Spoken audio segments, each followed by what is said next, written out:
Hello. Some of you may have noticed that I uploaded this video a couple of weeks ago and then deleted it. So you might be thinking, why would I do that? Well, it's all to do with the eBay global shipping platform section. In the original video, I highly recommended the service as it took all responsibility off the seller for shipping to a foreign country. You didn't have to worry about customs documents, import-export duties, or anything like that. So what happened? Well, ironically, I made a couple of sales, international sales, after I posted this video. And to my surprise, part of the requirement now is to complete a 2-page customs document. And part of that document tells me that I need to prove the identity of the buyer. Now, I'm not prepared to do this. I don't see why, as a seller on eBay using their global shipping platform, that it's my responsibility to prove the identity of the buyer, when the buyer's name, address, and all other details are held by eBay.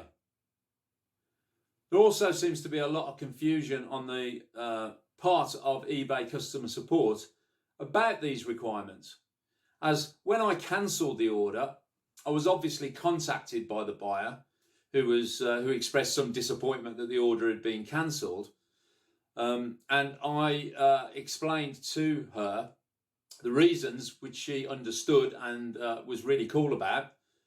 She then contacted eBay to ask what is happening, given she lives in Northern Ireland, which is actually a part of the United Kingdom. So in theory, it's not even going to a country outside the UK. To be told that as long as the seller was signed up to the global shipping program, then there's no need for customs forms to be filled out. This is not my experience. So from her point of view, my point of view, and customer support, there seems to be confusion. She was also told that she would need to contact her local customs office to find out if she was liable to any import duties. So I thought I should remove the recommendation to use the global shipping platform from this video and repost it. I'm going to speak to eBay in some detail about this, so hopefully I'll have some answers for you, which I'll post in a separate video. So without further ado, let's jump back into the original video. Hello and welcome back to the Vintage Freak YouTube channel. For those of you who don't know me, my name's Mark and I buy and sell vintage, antiques and retro items for a living. This week's film is a little bit different. Rather than focusing on the stock that I sell and buy, I thought I'd run through some tips I've got based on my experience for selling antiques and vintage on eBay. Before we start, I should point out that the views expressed in this film are based on my personal experience and are not the views or recommendations of eBay or any of their affiliates. A question I get asked regularly is, should I set up as a business or a private seller? If you are selling your personal possessions on eBay that you bought years ago possibly, and you're not necessarily even selling for profit, then you can set up as a personal or private individual seller. However, if you go out sourcing stock and you are intending to sell that stock for profit, then my recommendation is to register as a business seller. When you set up your eBay account, you can choose to receive your eBay payments weekly or daily. And don't forget, if you are selling as a business, then you need to make an annual return to the Inland Revenue declaring your profits. Another question I get asked regularly is, should I set up an eBay shop or store? Well, the answer to that, in my opinion, is based on a number of factors, including how much are you selling, how much stock are you carrying, and do you want to pay a monthly fee for the privilege of owning a store? Personally, I have a store and I'm able to brand it with my company logo, and I can organise all my stock into categories. For example, Art Deco, Industrial, Gold and Silver, and so on. So I find it useful on a practical sense for promoting not only my brand, but also the stock that I am selling. Buyers can also follow you as a seller, and this is useful because when you list new stock, they will get a notification. When listing an item, you can choose from one of two options: either buy it now or run an auction. Personally, I always choose buy it now with the best offer. Running an auction can be a bit of a risk. Generally, you'll start the auction at a low price, and if you don't get many bidders, it'll stay at a low price unless you put a reserve on it, which can cost you more money on eBay. I've certainly sold items on auction that I consider to be, well, I've given them away. So I tend to steer clear of auctions and use buy it now with the best offer. So at least that gives the buyer some flexibility in making an offer and what they pay. And at the end of the day, it's up to me as the seller to accept an offer, reject an offer, or counter offer. When you describe your item, not only have you got to be accurate and have researched it in some detail, but you also need to be honest about it. And that includes any defects or faults it may have. There's nothing worse for a buyer than receiving an item not as described. So please, I can't emphasize strongly enough how important it is that your description is accurate. Selling antiques and vintage on eBay is slightly different to selling mass-produced widgets. So always do your research. Now this could be Googling an item, speaking to other dealers, or using Terapeak, which is the research tool eBay provide for all sellers. Don't forget, your item might be one of 100 similar items for sale on eBay. So along with your description and photographs, the research you carry out will definitely help sell your item. Buyers like detail about the items they're buying, particularly when they're antique or vintage. Don't be afraid of detail, but on the other hand, buyers don't need an essay. Keep your research brief and to the point. Include relevant facts, dates and points of interest. It will definitely help your item stand out from the crowd. When you're listing your item and coming up with the price you're going to ask, a really good tip is to use Terapeak, which lists previous similar items that have been sold over the last 12 months and tells you the price they were sold for.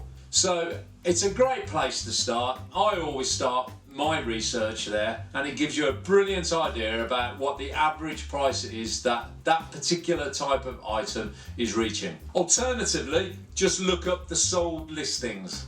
I would advise steering clear of basing your price on what other people are asking. Do your research using sold listings or Terapeak. When you're listing your item, make sure your title and description are loaded with keywords that best reflect the item you're selling. This all comes down to research again. Check how other sellers are listing their items. Check what keywords they're using. Check how much information they put in their description and try and put a little bit more in yours. As I said though, don't write an essay. Buyers aren't going to spend 10 minutes reading an A4 sheet on the history of your item. A great tip when writing your title is to focus on the first 4 or 5 words. Make sure they sum up your item in every respect.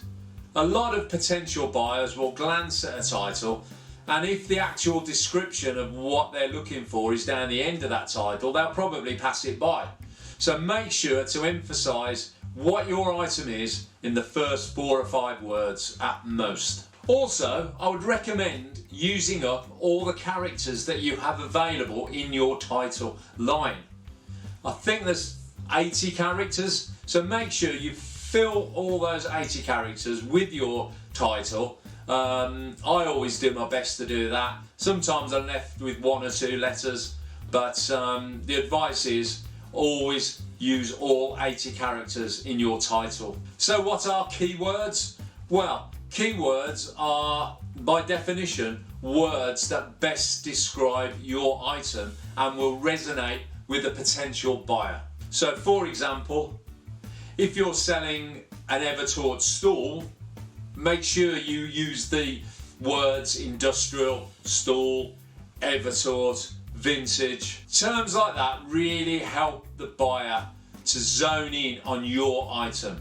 And at the end of the day, that's all you need them to do. When you're listing your item, you have the option to add 12 photographs. Now, in my opinion, a photograph speaks 1,000 words, so make sure you use all 12 photographs. Make sure they're well lit, in focus, and cover the item from every conceivable angle. Because don't forget, your item is in competition with hundreds of other items listed by competitor sellers. Therefore, it's really important that you get your item to stand out from the crowd, and that's why you should use your 12 photographs. A really important factor to take into account when you're listing your antique or vintage item is to make sure you list it in the correct category. It's really easy to miss this off, and you'll get a general listing and it won't be in a specific category relevant to the item you're selling. Being in the correct category helps buyers or potential buyers to find and locate your item. So I can't emphasize how important this is. Make sure your item is listed in the correct category. When you're listing an item, eBay will ask you to fill in required fields. Now, always fill these in, even if you put NA, i.e. not applicable. It definitely helps the eBay algorithm to focus buyers in on the item you're selling. So although it's a bit of a pain having to sit there and fill these fields in, it's definitely worth doing and you will benefit from it in the long run. Know your bottom line when listing an item on eBay. When you're listing the price of one of your items, always take into account the price you paid for it, your overheads, and the fees you will be charged by eBay. Now, eBay is a business and it has to generate a profit. It does this by charging a fee on each one of your sales. This comes in at 12.35% plus a 30p order fee. One of the advantages of managed payments is that this final value fee is taken at the point of sale, and so you don't have to wait for an invoice at the end of each month. When you're selling on eBay, it's good to have business policies. You can set these up on eBay quite easily, so they are automatically applied to all of your listings. They include your shipping time and your returns policy. Buyers will quite often check your business policy, and it may help them to make their mind up about whether they buy your item or not, as they may consider a seller who has a returns policy preferable to a seller who doesn't accept returns, or a seller who ships within 3 days or same day as opposed to 5 days. It's important to establish yourself as an above standard or top rated seller. This gives the buyer confidence to purchase from you and will definitely help your sales. Now, there's no doubt about it, customer returns are a pain, but you might as well have it built into your business policy, because with eBay customer protection, all they have to do is claim the item wasn't as described or there was a fault, and they will be able to return it. So to avoid the aggravation and get the brownie points on your profile, my advice is do include customer returns on your business policy. If you want me to go into more detail about business policies, leave a comment below. Now, I think there are a lot of myths about the eBay algorithm. If you don't know what the eBay algorithm is, it's basically the maths behind the sales site itself. One tip I definitely want to give you is to list regularly. This helps the eBay algorithm to make your posts more visible. So, while I think there are lots of myths about the eBay algorithm, I do believe that the more you list, the more offers you'll receive and the more sales you'll get. Try and establish a daily routine for listing your stock. In my experience, you do get listing fatigue, and by having a daily routine, it helps overcome this. Equally, having a routine for packaging and shipping is a good thing in my experience, especially when you work for yourself and you've got no one looking over your shoulder making sure you're doing the things you should be doing. When you're listing an item on eBay, you will need to estimate a shipping cost. I always box up my items prior to shipping and weigh them, because you really don't want to be caught short on your estimate. In other words, you don't want to estimate £6.95 to ship an item that's actually going to cost you £9.95, as that's eating into your profit. Most couriers work out the cost of shipping based on the weight and size of the item. Now, if you use Hermes, for example, through the eBay Packlink shipping platform, you can't send anything that is longer than 1.2 meters or an overall size of 245 centimeters. Now, how do you work out that overall size? Well, any package will have a height, width and length. So what you do is you add up the two shortest dimensions, in centimeters for example, double that and then add it to the longest dimension, and the total shouldn't come to over 245 centimeters. eBay Packlink determines the price of shipping not only on the dimensions of the package but also its weight, and they have a scale. The scale starts at 0 to 1 kilogram, followed by 1 to 2 kilograms, 2 to 5 kilograms, 5 to 10 kilograms, and then it's unlikely they will take anything heavier than that. So make sure not only is your parcel within their measurement specification, but also within their weight limits. If your parcel is outside the Hermes eBay Packlink weight limits, it may be you need to use a private courier or possibly Parcel Force, where you can actually enter the dimensions and the weight and you'll get a price. It can be expensive, but it might be your only option. When you're selling on eBay, you want to avoid negative feedback. This reflects badly on your business and is unnecessary. So always offer the best service you can. This includes the accurate description we've already talked about, shipping your item in the specified time, and packaging it well. Don't underestimate the packaging that's required to ship an antique or vintage item. Quite often, I'll double box my items, especially if they're fragile, to avoid any breakage in transit. Always remember to leave feedback for your buyers. I always leave buyer feedback as soon as the item has been paid for. As far as I'm concerned, once it's paid for, that's the buyer's job done. And now it's down to me to package it and send it safely to them. Now, some of you might be asking about managed payments. Well, I think along with setting up your eBay account and business policies, that would be a separate film. The level of detail we can go into will be far greater than just adding it in at the end of this film.